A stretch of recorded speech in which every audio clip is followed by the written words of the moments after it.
and then I feel like that just like we listened to your episode and we were like, oh my God, like that'd be, because I feel like whenever we like try to record, we kind of want it to be like an outside person that's like not directly related to ska music, but or like not like a specific ska producer. Yeah.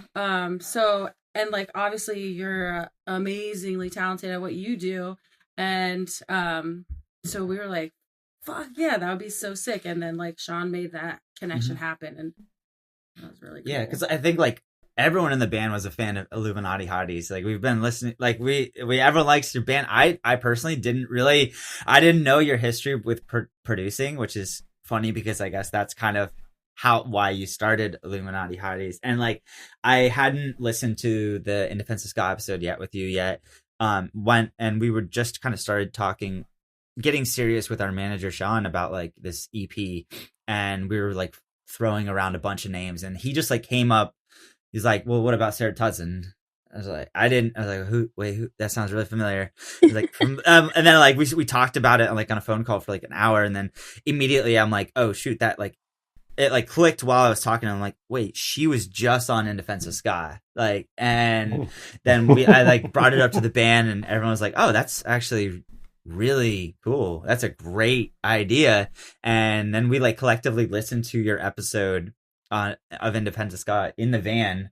I remember we were driving, I think back from like Boston back to Philly. We were like going through New York City at one point of the episode. With on the Bouncing Souls tour? Maybe. Some tour, but yeah, I remember just like us listening and we're like, yeah, she seems cool. And it's like, I don't know, like that was like, I mean, we were kind of already sold based on like your, your resume of just all the awesome songs you've done and artists you've worked with. But like, that was when we're like, she seems cool. She seems like our type of person. And I think that's what kind of solidified everything for us. So Aaron and Adam got me the gig. Yeah.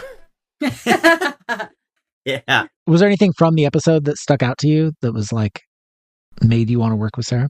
I don't know. I think it's just like we were just kind of like, me and Brett are always in the front of the van and we were like listening to it, and we were just like collectively we're just like, she seems like cool. She just seems like someone that we would really want to be in this, because like I think we had already like agreed like this is definitely a good fit. And then I don't know, just the way you were talking, and just like I feel like that's such a huge thing, to really want to like have the same vibe as the person that is like helping you produce this music. And I think we talked about it like on the writers, like she seems cool. Yeah, like you just have. I mean, you have like a good energy like over just like listening through a podcast. So like feeling that. And then the energy that like I feel like we had in the studio, it just like made sense. Like just listening to you like talk about your music and ska music, and so I don't know. I feel like it just was meant to be. Yes, I felt very the same. Do you want to throw out there just a few names of people you've worked with, just to give people a sense of your resume? Certainly, yes. I did the Boygenius record. I did the Speedy Ortiz record. No big, yeah. I did a Cloud Nothings record recently. I did, what am I missing? I did a Catbite record. You did a Catbite record, yeah. I mean, your own records too. Like I was really blown. I think that was the biggest thing for me was like, I really like Illuminati Hotties. Like sonically, the recordings are so cool and like clear, like crystal clear, but like dirty and like edgy and poppy. Every day is messy. Every day I'm solving you. Still love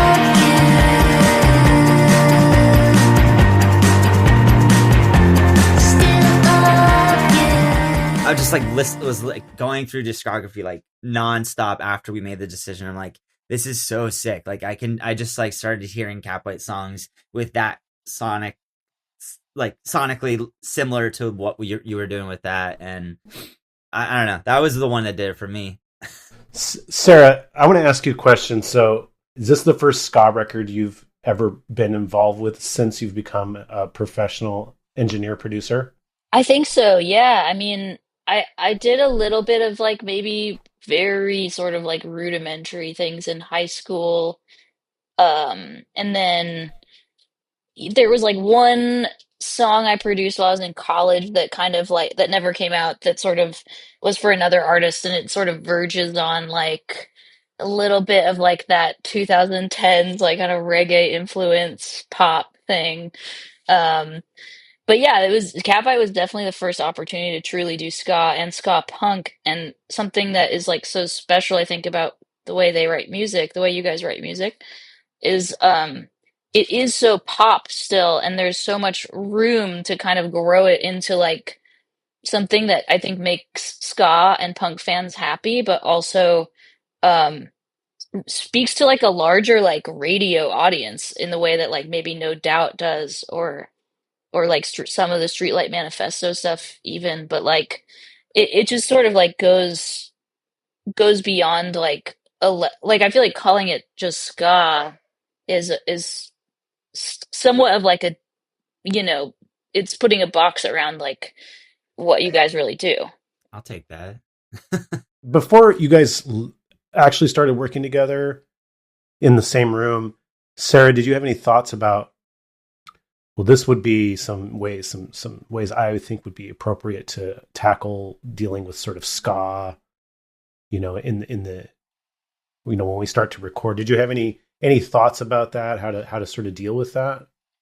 Totally, yeah. I mean, you know, I think that you're sort of walking a line when you're producing ska because it's such a wide genre, and there is so much like traditionalist fan base, you know, that like I think sort of looms over new ska, and there's sort of like always a decision of like how much do we want to like make those people happy, you know, like, and I think that Catbite, all the people in Catbite have such a great handle on like the history and sort of like the idioms and the tradition, but they're doing it in their own way.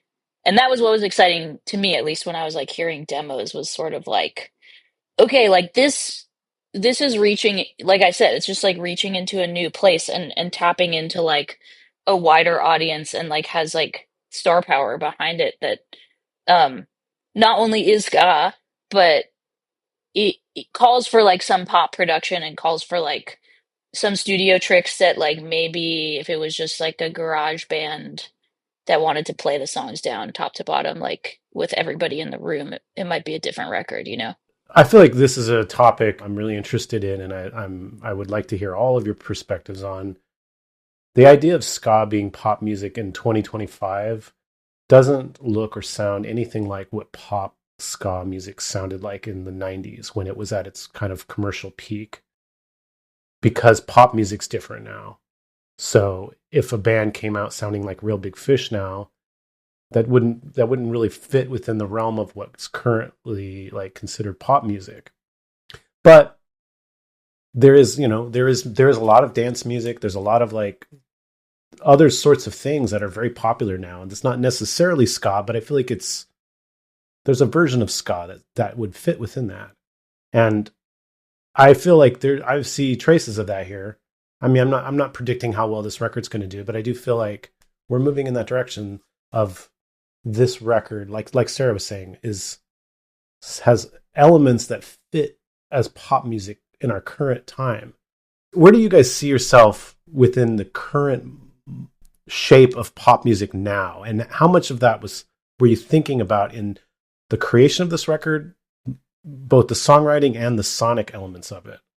Well, I mean, I am like a huge lover of pop music, and I like I have been all my life. But definitely pop music today is like different from like even like the early aughts. Like it does like change, and I feel like what's maybe interesting about like our sound is that, I mean, we're all into a lot of different music, but I feel like ska music and the type of ska music that we write like lends itself to a lot of different other styles. And I don't know, I feel like there's